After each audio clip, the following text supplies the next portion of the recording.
you. What are your pet peeves? I've got a couple of pet peeves. For the most part, my grammar is fairly good. I will sometimes use an incorrect word, but the structure in which I use it tends to be proper. So people that say irregardless, Okay. as opposed to, uh, without, without thought of, unthaw, the made up words where it's basically the opposite is the correct word. Yeah. Uh, little things like that, incorrect grammar, but my biggest pet peeve, and this is arguably very petty, is that in English we have what's called an alphanumeric structure. We have alpha for letters and we have numeric for numbers. And when somebody is giving their phone number, our area code is 780. It is not 780. Right. Okay. O is a number. So if you take a person verbally, literally, and they say their phone number is 6019, basically you have to look at the corresponding letter or corresponding number for O on the dial. So things like that really bug me. And like I said, that's extremely petty. Yeah. Those are little picadillos that irk at you. You know, Yeah. any kind of like as an example, one of my pet peeves, and I'm sure I've seen other people complain about this, is using your goddamn signal when you're driving. Yes. And sometimes using your signal constantly when you are driving and not turning. So, but of course that goes to a much bigger issue. It's basic safety. Yeah. And then there's the people that do signal and think that their blinker is a force field that will allow you to stop immediately or push you out of the way so that they can get in. It's, in fact, it's actually called a turn indicator. I am indicating I am about to turn. Right. Yeah, just let people know. Yeah, that's a tough one. People who line park in parking lots is another one, taking up 2 stalls. Oh yeah. Yeah. Line parking is a good one. People where you are each parked in your own stall that don't have the mental acumen to realize that they can open their door and hit your car. I mean, the number of car dents that we get. I think I don't know, it seems to go to a big segment in society where people just don't seem to really care about others all that much, or respect for property. Yeah. Well, I think it's this whole business of thinking that, as you say, that no one else exists except me. I get that impression sometimes, especially the way people drive. This drives me, again, this gets back to being considerate and common sense, I guess. Yeah. Anyway, I speaking of crossing lines, I remember, I may have told you this story already, but I was parked in the senior spot in the Safeway parking lot there, just outside. And this gentleman had parked, kind of over 2 spots kind of thing. And as I got out of my vehicle, he was just coming to his. And I said, do you realize that you're parked over onto 2 lanes here, or 2 spaces, preventing other people from parking? And he and he went and looked and said, well, I didn't realize, or didn't notice, he said. I didn't notice. I said, well, maybe you shouldn't be driving then. He wasn't happy. No, that may not have gone over well. No, it wasn't. It wasn't. That's one thing about you, is you're much more unfiltered than I am. Oh, well, in no, those situations. yeah, it just, I wouldn't even have said anything to him. I just would have said, well, that's not my problem. yeah. Well, it's again, it's one of those pet peeves things where I just had enough, you go, okay, enough of that. And unfortunately for him, he happened to be right there, and it was the opportunity I couldn't miss. And now that we've been into this thing for what, 3 months, 4 months now, this COVID thingy, are you starting to find like a bit of a, what am I trying to say, some balance or um, dealing with it or feeling comfortable with it? I don't know what the word is. Right. Uh, I think a lot of that is sort of prefaced by acceptance, Yeah. and uh, I I will admit that I've not been all that accepting of it. I attempt to be, but it's definitely had an impact on virtually everybody. I mean, how Oh, can for it sure. not? In some capacity or another, it's had an impact on all, and I really have not been comfortable with it.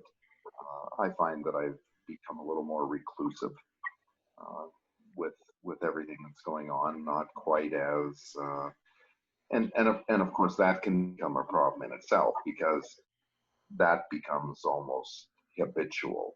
And so to continue to go out and sort of press the level of my comfort zone and not doing it, I find that I just tend to get caught in that spiral a little bit more. So yeah, and I mean, it just really came out of nowhere. We heard some sort of ambient news reports in the past, Yeah. and then all of a sudden, boom, it's here, it's on top of us, and everything's being canceled. And I was in the dentist chair for a root canal, and I was the last patient.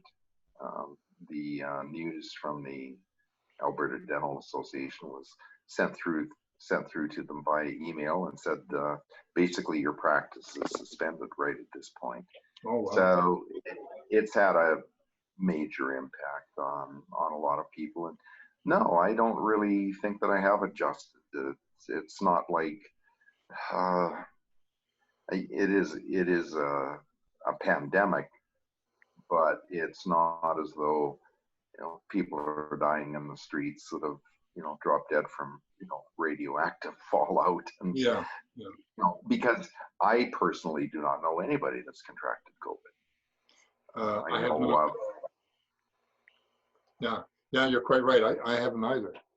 Um, Yeah, and, I know of people who know people that have contracted COVID, and it's a really big deal, and yet in many regards it doesn't seem that it needs to be a really big deal. But that's based upon just not being able to connect the dots in my head.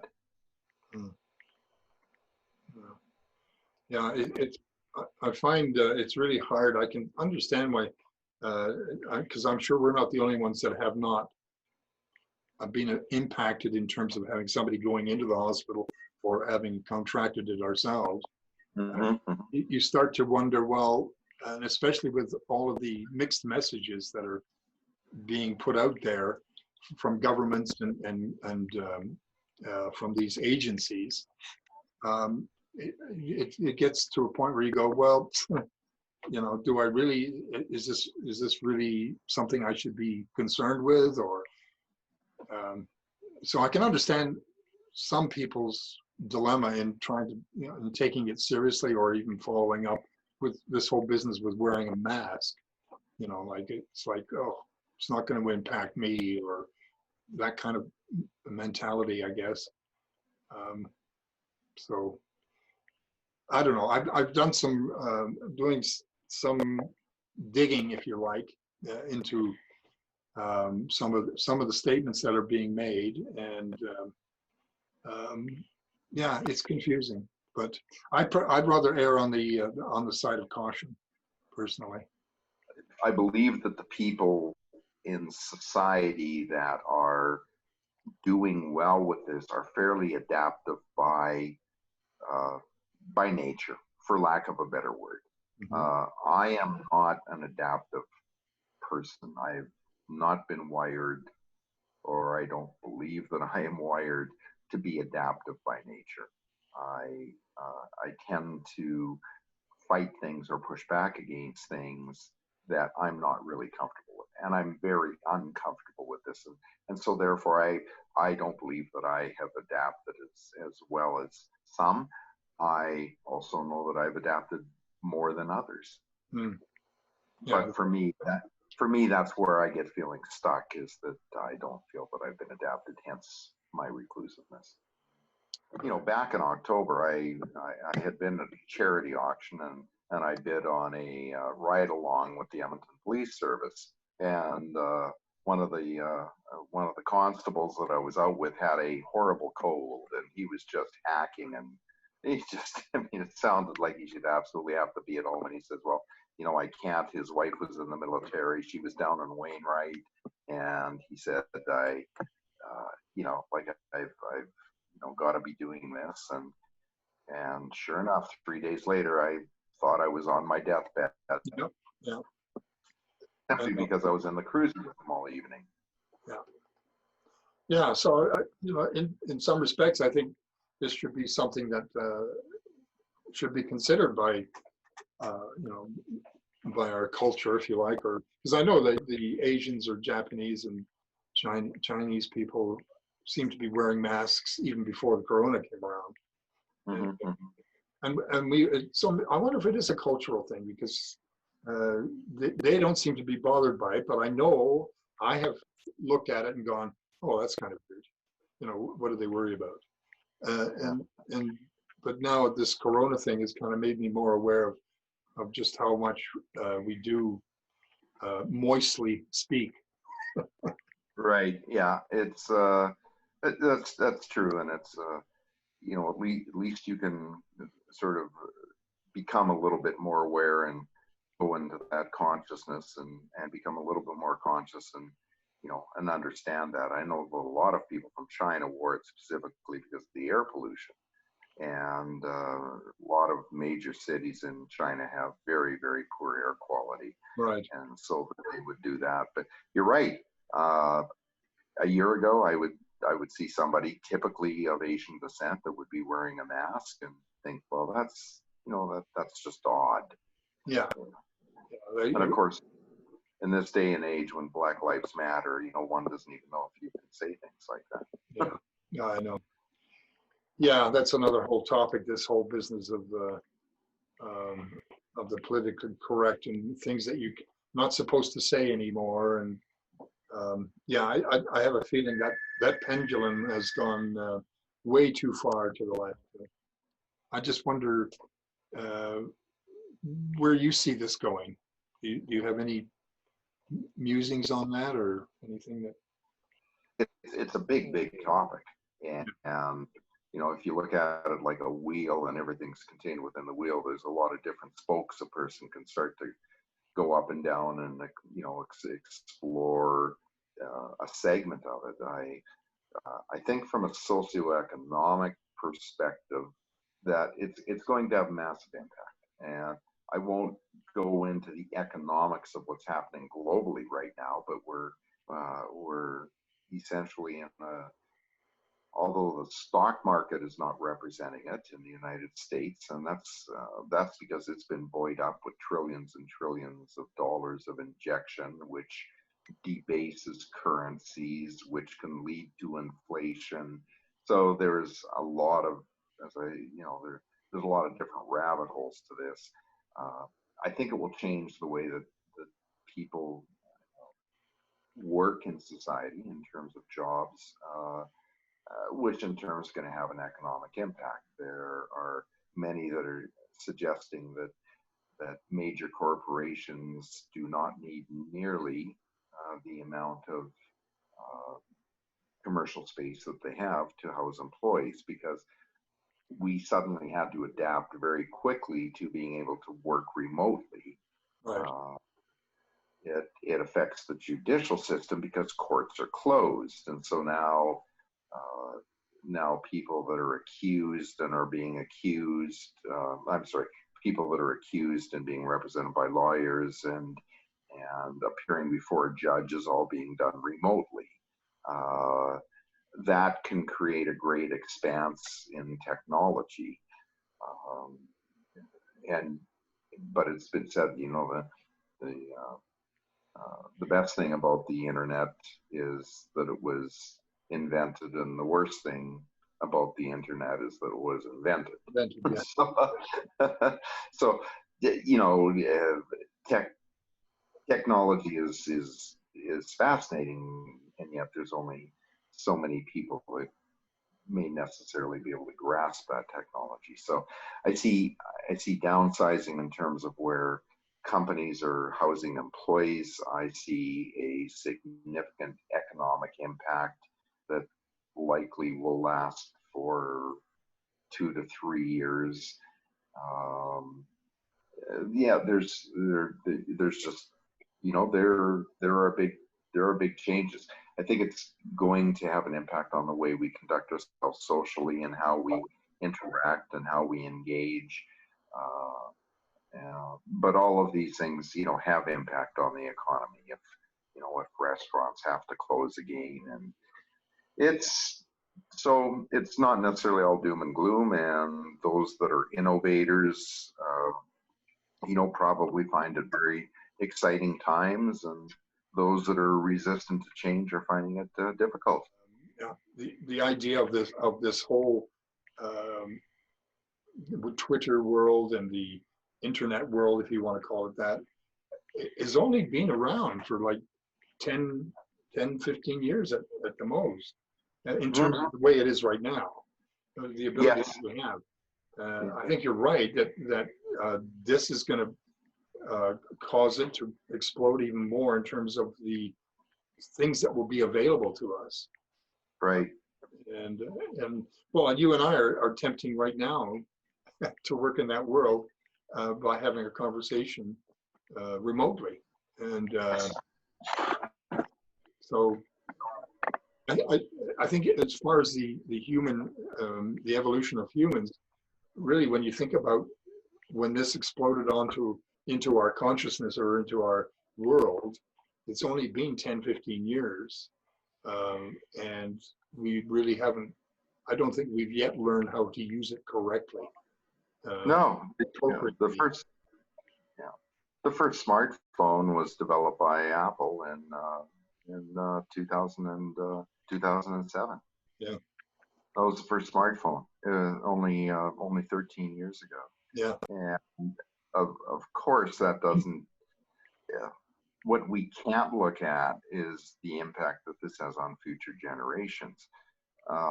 Kids, kids that are 5 and 6 and 7 and really starting to get into the developmental stage of their, of their own personalities.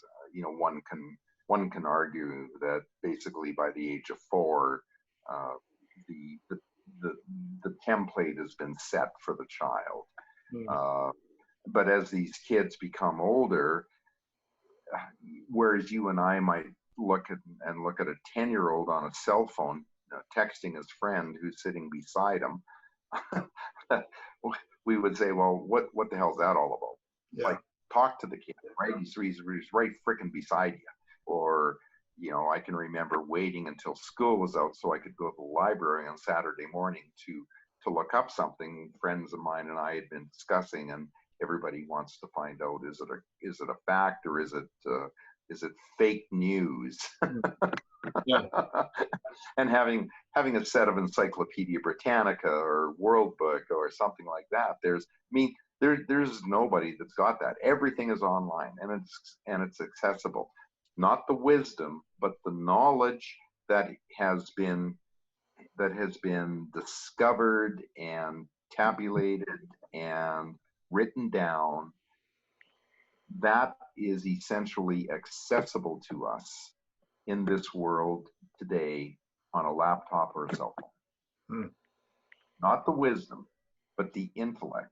The intellect has been captured. And of course, that was Alphabet, the parent company of Google. That was their mandate when they set out, was to catalog every piece of known information that existed in this world and to combine it into a central facility. And the information that you and I have access to on our cell phones and our computers represents only 3% of all of the knowledge that is compiled and contained on the internet. All the rest belongs to the what's called the dark web or dark net, which is accessible through Tor browsers and is perfectly legal. But those are the systems that, you know, national security agencies and national police, and that's essentially the system that they use, because it is um, from a cybersecurity perspective, it's much safer than what you and I do on a day-to-day basis on our computer.